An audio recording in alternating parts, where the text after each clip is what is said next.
नमस्कार भावना आलाय तुमचा भाऊ परत एक नवीन ब्लॉग मध्ये बघू शकताय. आज आलो आपण धनकवडीला शंकर बाबांच्या मठामध्ये. कालच यायचं होतं, काल काय टाइम नाही भेटला, पण आज यायला टाइम झाला. आता बघू, आज मुहूर्त होता म्हणून आज आलं, असं काय नाही. चला दर्शन बिर्शन करू, बाकी पुढे गेल्यावरती दाखवतो. आता तर गाईज आम्ही आलो होतो आता मंदिरात काही फायदाच नाही आला. आमचा पोपट झाला तिथे जाऊन. कालच्या कार्यक्रम होता म्हणून आज मंदिरच बंद आहे. काय करणार शेवटी, चला नसीब का केले सर, देखते आगे. इधर होता है उधर जाते हैं, अभी दूसरी जगह पे सर्च कर रहे हैं, आगे जाके मिलतो.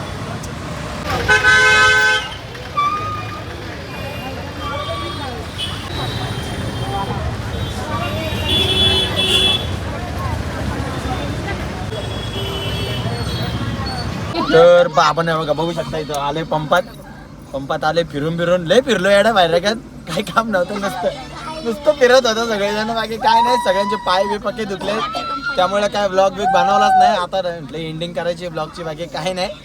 ही ताई आमची इथं सोयरीक ठरवते लागण्याची. आता काय बोलणार आहे बघा, कोणाचं काय ते म्हणते आपण तो लग्न करून टाका. आता काय बोलणार तिला, बघा सोयरीक ठरवायचं काम दिलंय तिच्याजवळ. ती म्हणते इकडची पोरगी आणू, तिकडची पोरगी आणू. अरे म्हणलं पोरी बघायची काय एवढी हाऊस आहे का लगेच? आत्ता लगेच नाही करायचं आपल्याला, अजून टाइम आहे आपल्या लग्न विग्नाला. तेव्हा होईल. कसं आहे, टॉपचा विषय आहे का नाही? चला बाकी पुढे गेल्यावरती बघू. आता बघा या पोरीचा तर काय वेगळाच विषय, ही सगळ्यांना नावाने हाक मारते. काय बोला लाज आहे लागली बघा. आणि या पोरीचं काय, हिचं काही नाही, ही नुसती रडत आहे. हे एक मागात आहे आणि हे नुसतं रडत आहे बघा, बाकी काही नाही. काय आहे बरोबर का नाही? असते ना. चला एवढंच होतं आजच्या ब्लॉग मध्ये. लाईक शेअर सबस्क्राईब नक्की करा भावांनो. जास्तीत जास्त लोकांना शेअर सबस्क्राईब करा, कमेंट करा जरा. काल कमेंट करा सांगितली होती तुम्ही, काय कमेंटही नाही केली. आज करा. कसा येतो कसा नाही, एकदम टॉपचा विषय आहे का नाही, नक्की कमेंट करा भावांनो. बाकी पुढच्या ब्लॉग मध्ये. जय श्रीराम, जय महाराष्ट्र.